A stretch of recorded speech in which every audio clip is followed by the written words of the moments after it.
Breathe, just for a moment. Feel the air as it enters, and as it leaves.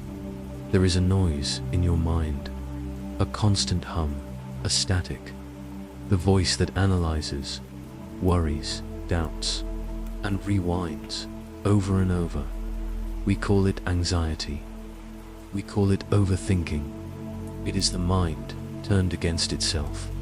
It is the ghost in the machine that whispers, what if? What if I fail? What if they judge me? What if it all goes wrong?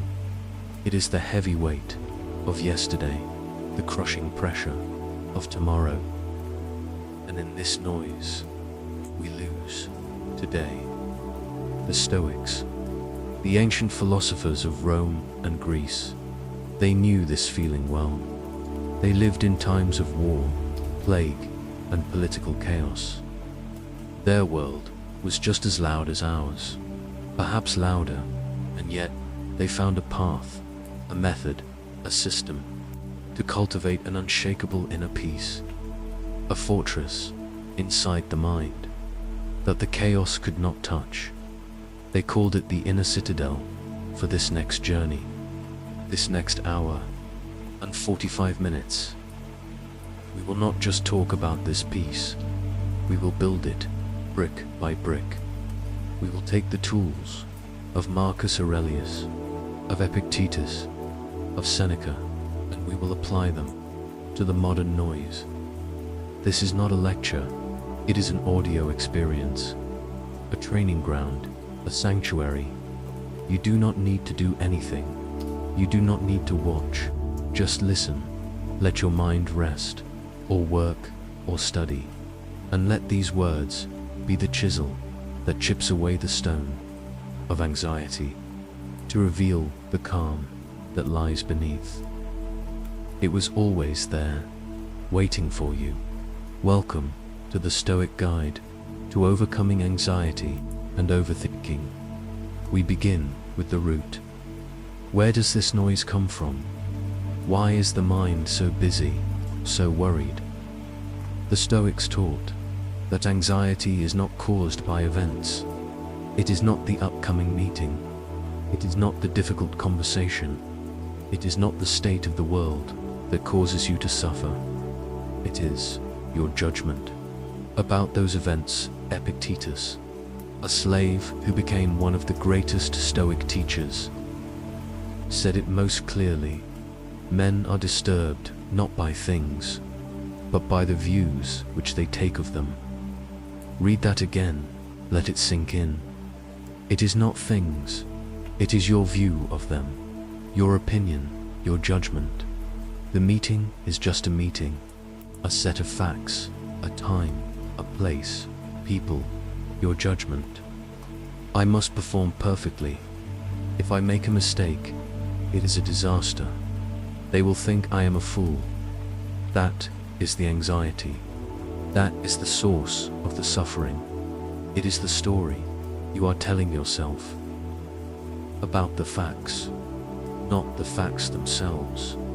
Overthinking is the process of telling yourself these stories. On loop, it is the mind trying to predict and control a future that is, by its very nature, unpredictable and uncontrollable.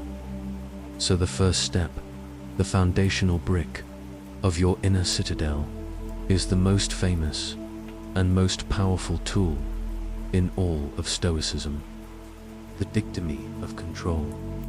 Some things are within your control, and some things are not.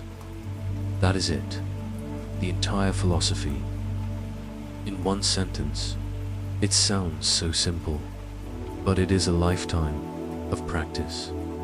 What is in your control? Only a few things, but they are the only things that matter.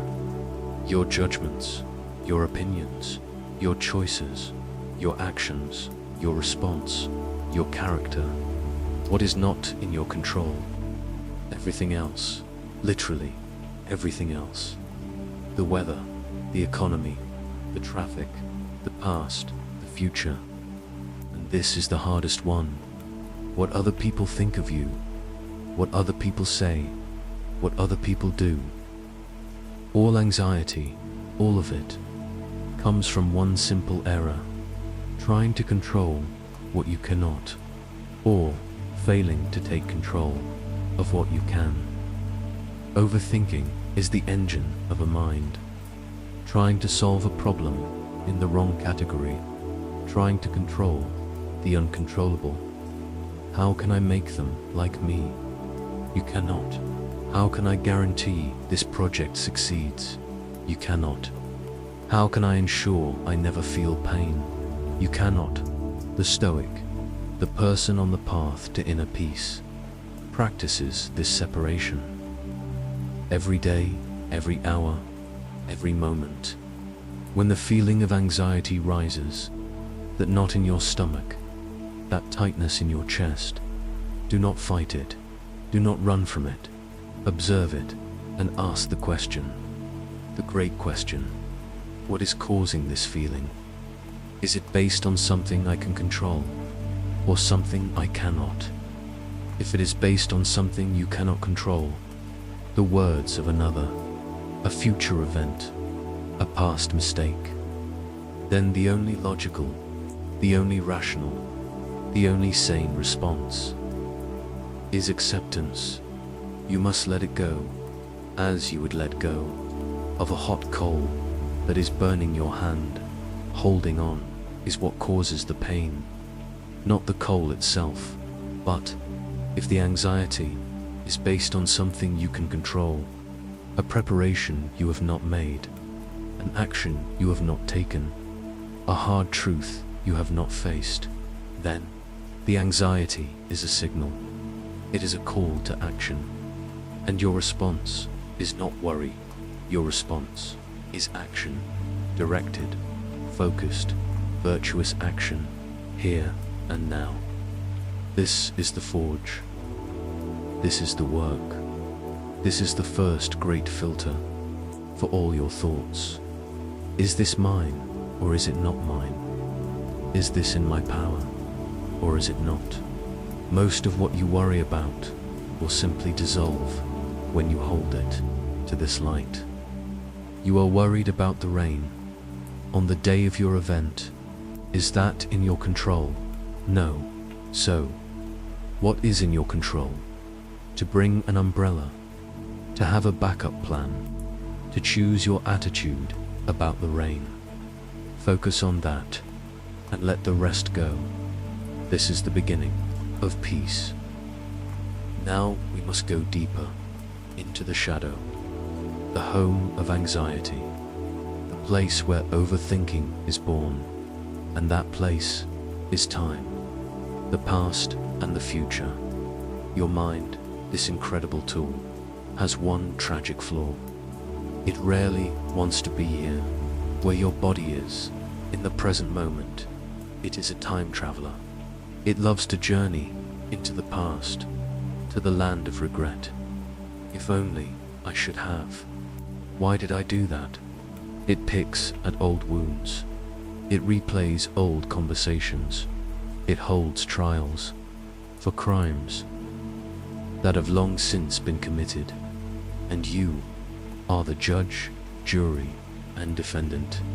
And you are always found guilty. This is a source of great pain, depression, regret, but it is not real. It is a ghost. The past is gone. It is dust. It exists only as a memory. In your mind, you cannot change it. You cannot fix it. You can only learn from it and let it go.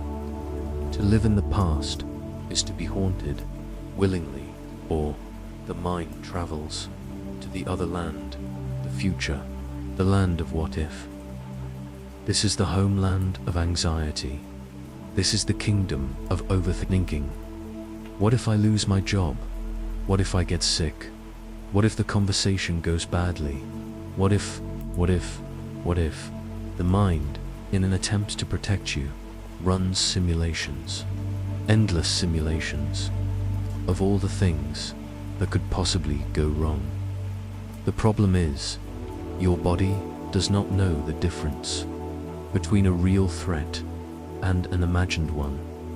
So when you think about the stressful presentation, your heart rate increases, your palms sweat, your stomach churns. You are activating the fight or flight response for a threat that does not exist. It is a fantasy, a projection, a story, a bad dream.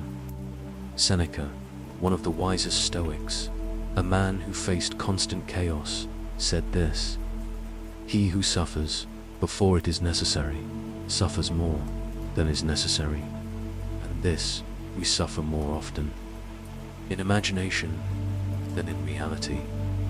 Think about your life. How much of your pain has come from things that actually happened?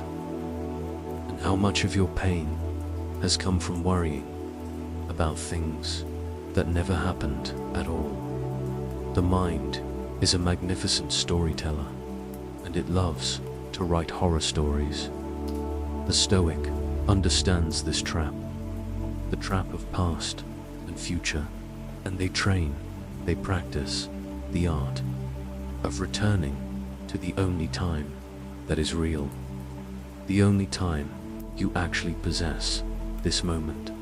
Right now, the present is the harbor. The past and future are the stormy seas. Anxiety is the fear of the storm. Overthinking is trying to chart the storm 1,000 different ways. Peace is returning to the harbor. It is dropping anchor in the here and now. How do you do this? It is a practice, a physical practice. Start with your senses. Right now, listen. What can you hear? Not my voice, but the silence. Behind my voice, the hum of the room, the sound of traffic. Far away, just listen, without judgment. The sounds are just sounds. Now, feel the weight of your body on the chair or the bed. Feel your hands. Where are they? Are they warm or cold? Feel your feet on the floor. This is real. This is happening now. And finally, breathe. The breath is your anchor. It is always in the present moment. It cannot be in the past. It cannot be in the future. It is only now. Follow one breath all the way in. Feel the cool air. Feel your lungs expand, and follow it all the way out. Feel the release, the warmth, just one breath. When your mind starts to spin, when the what-ifs begin, when the ghosts of yesterday start to knock, do not fight them, do not argue with them, just acknowledge them. Ah, there is the mind, telling stories again, and gently, without anger, without judgment. Return to your anchor. Return to your breath. Return to your senses. Return to the harbor. This is the practice. 1,000 times a day, you will wander, and 1,000 times you will return. And the returning, that is the practice. That is the path to peace. Now we arrive at the turning point. We have the tools, the dichotomy of control, the anchor of the present moment. But anxiety is strong. Overthinking is a deep habit, a groove worn into the mind by years of practice. We need something more. We need to change our relationship with reality itself. We need to build the citadel, the inner citadel. This was the great metaphor of Marcus Aurelius, the emperor of Rome, the most powerful man on earth. He faced plagues, wars, betrayal, the death of his children. He was surrounded by chaos, and yet he wrote in his private journal, a book we now call Meditations. He wrote, "The soul becomes dyed with the color of its thoughts." He wrote, "You have power over your mind. not over outside events. Realize this, and you will find strength. His citadel was his mind. His fortress was his philosophy. He understood that the world will do what it does. It will be chaotic. It will be unpredictable. It will be unfair. It will be painful. That is the nature of reality. You cannot change it. You cannot negotiate with it. You can only accept it. This is the great secret of Stoic joy, of Stoic peace. The concept of Amor Fati, a Latin phrase that means to love one's fate, not just to accept it, not just to tolerate it, to love it, to embrace whatever happens, as if you had chosen it yourself. This sounds insane to our modern ears. Love my fate, love the traffic jam, love the difficult client, love the sickness, love the loss. Yes, because the Stoic understands that to fight reality, to wish things were different, this shouldn't be happening. This isn't fair. That is the root of all suffering. It is the ultimate form of arrogance. To stand before the universe and say you are wrong. It should be my way. You will lose that fight every single time. Amor Fati is the practice of saying, this is what is. It is not good, it is not bad, it just is. And since it is the reality I am given, this moment, it must be my path. It must be the exact material I need to practice. My virtue, the difficult client, is not a curse. It is your chance to practice patience. The illness is not a punishment. It is your chance to practice resilience. The betrayal is not the end. It is your chance to practice forgiveness and self-reliance. The obstacle is the way. The problem is the path. The thing you are fighting is your teacher. This is the great reframing. This is how you build the unshakable citadel when an anxious thought comes. What if this terrible thing happens? The Stoic mind does not panic. It does not say, oh no, that would be awful. It says, and if it does, I will meet it. I will meet it. With courage, I will meet it. With patience, I will meet it. With wisdom, I have practiced. I am ready. I will handle it. Because I can handle my own mind. This is the ultimate strength, not the belief that nothing bad will ever happen. That is a child's fantasy, but the deep, unshakable belief that whatever happens, you will be okay, that you have the tools, the strength, the character to endure and to flourish no matter what.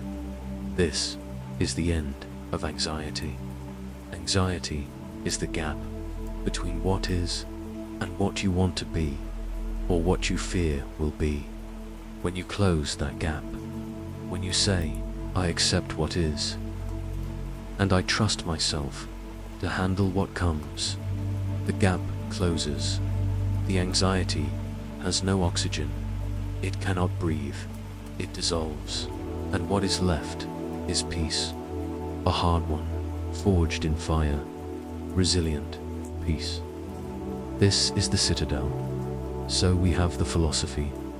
We have the mindset.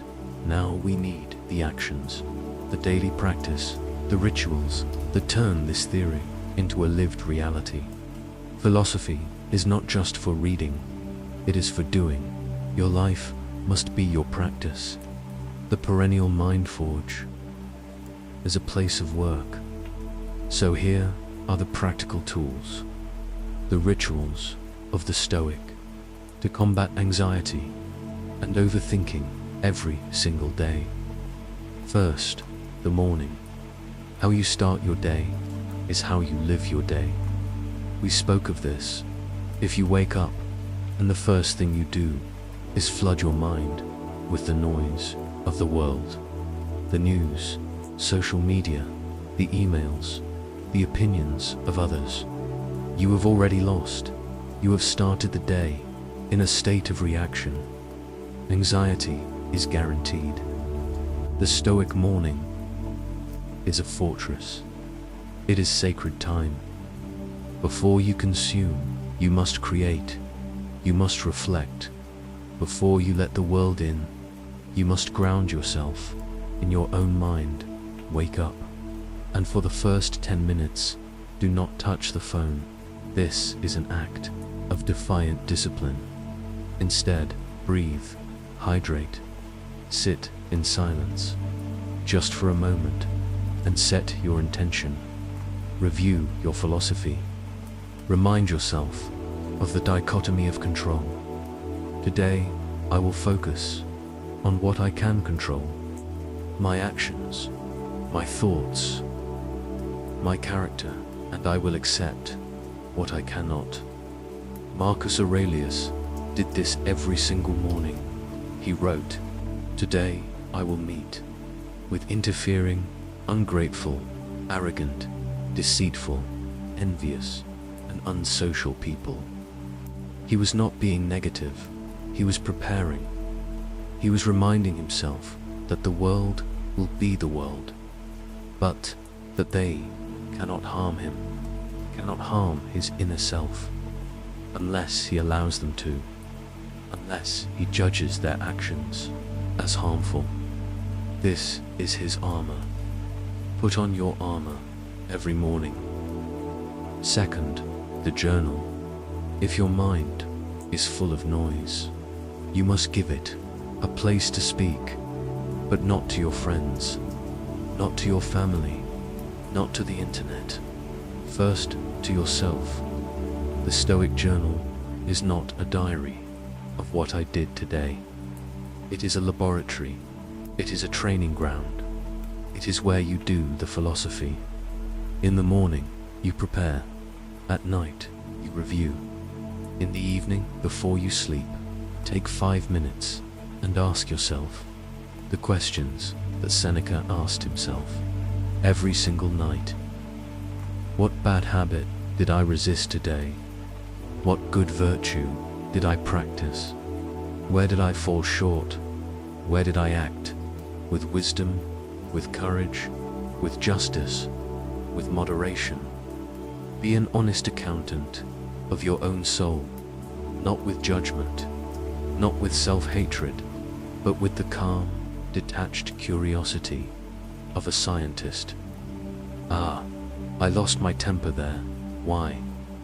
Ah, because I was trying to control what I could not. I forgot the philosophy. Tomorrow, I will do better. This practice will drain the anxiety. From your mind, it clears the cache.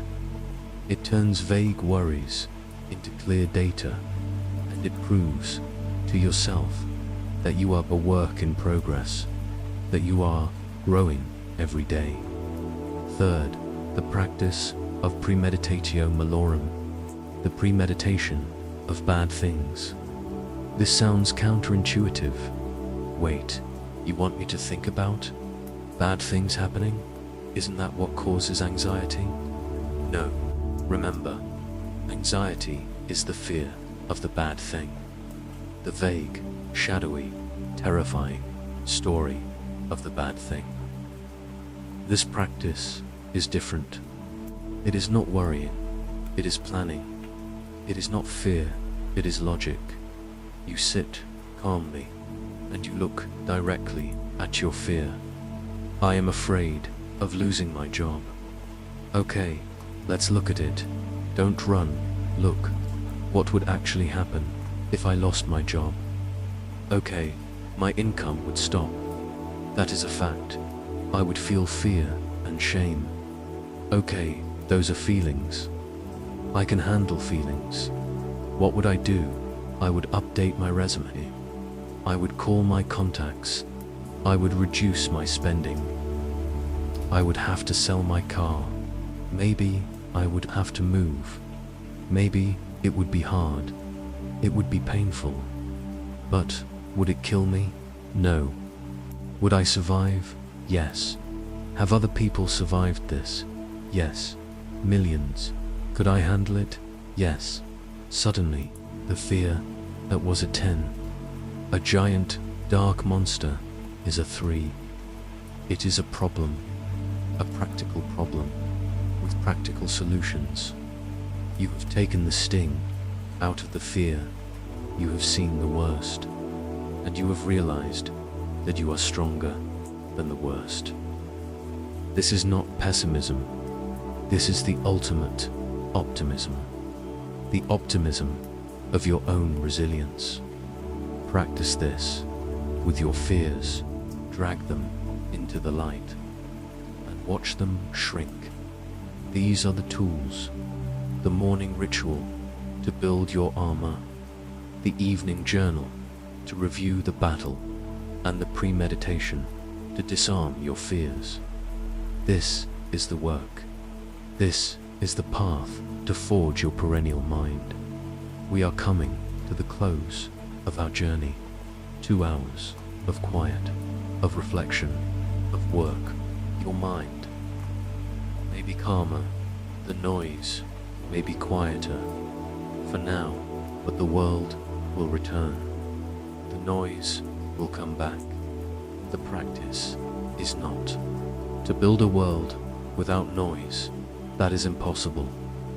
The practice is to build a mind that is not disturbed by it. Feel your breath again, the anchor, it is always here. For you, this peace you feel right now, this stillness. This is not something I have given you. This is not something the Stoics gave you. This is you. It is your natural state. It is the calm water that exists beneath the storm, beneath the waves of thought and emotion. It was here all along. You just forgot how to access it. Anxiety, overthinking, they are not you.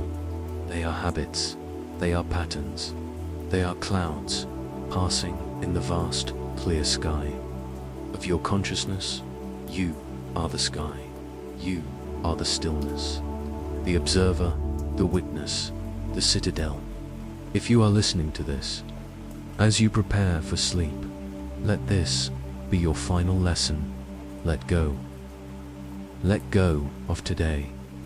The successes, the failures, the things said, the things unsaid. It is done. It is history. Let it go, and let go of tomorrow. It is not here. It is not yours to worry about. All the plans, all the fears, they can wait. They are not real. The only thing that is real is this bed, this darkness, this breath. You have done the work. You have practiced. You are strong. You are resilient. You can handle whatever comes. So now, rest. Rest in the harbor. Rest in your citadel. The work is done. Do sleep peacefully. And if you are listening to this, as you work, as you study, as you live, carry this stillness with you into the noise. Be the calm in the chaos. Be the rock in the storm. Be the observer of your own mind. Practice the philosophy. Control what you can control. Accept what you cannot. Return to the present moment. Love your fate and know that whatever happens in that fortress, in that deep, quiet center of your mind, you are at peace. You are free.